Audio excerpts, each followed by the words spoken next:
Hello friends, बघा तुम्हाला माहिती आहे का हे काय आहे? ह्याला काय म्हणतात माहिती आहे का? हे आहे गोट कांदा.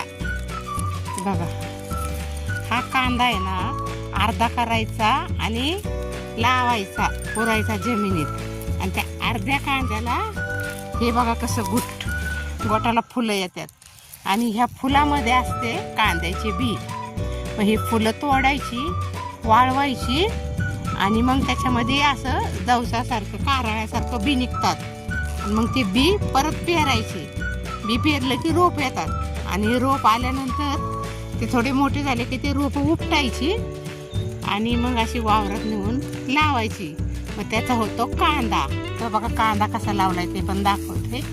हे आता गोट कांदा म्हणते त्याला. त्याचा आता रोप तयार होणार आहे आणि नंतर मग हे कांद्याचं रोप पुढच्या वर्षी, आता ह्या वर्षी नाही, हे पुढच्या वर्षी उपयोगी येणार.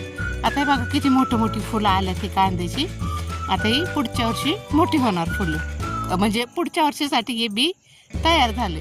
आणि आता हे रोपाचा कांदा बघा कसा लावला, भरपूर लावलाय. पण मी तुम्हाला एका पट्टीतलाच दाखवते. थोडा भरपूर लावलाय कारण आता रात्र झाली आणि जरा बिबट्याचं पण भीती वाटते जरा.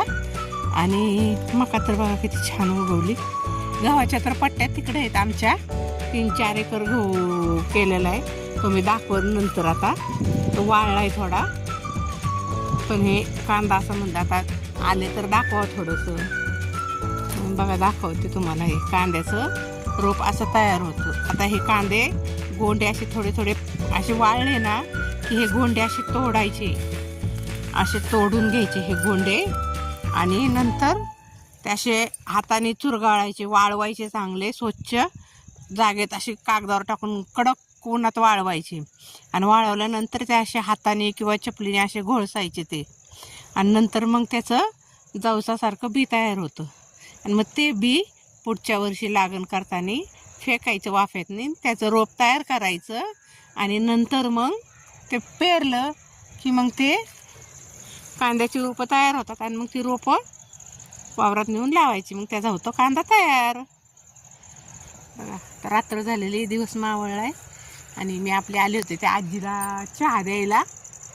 तिला रोज चहा आणून द्यावा लागतो आणि ते बरेच दिवस झाला. आता तिचा व्हिडिओ पण नाही बनवला, मला टाईमच नाही भेटत.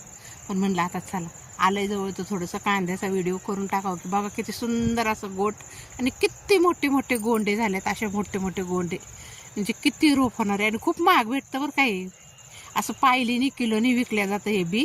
खूप महाग भेटतं. पाहिलं ना, वाव किती मोठे गोंडे. का खूपच सुंदर गोट आलेलं आहे खत पाणी असल्यामुळं. खूपच छान. आता रात्र झालेली, किती वातावरण सुंदर दिसतंय बघा. काय झालंय आमच्या इकडं आलाय आहे बिबट्या.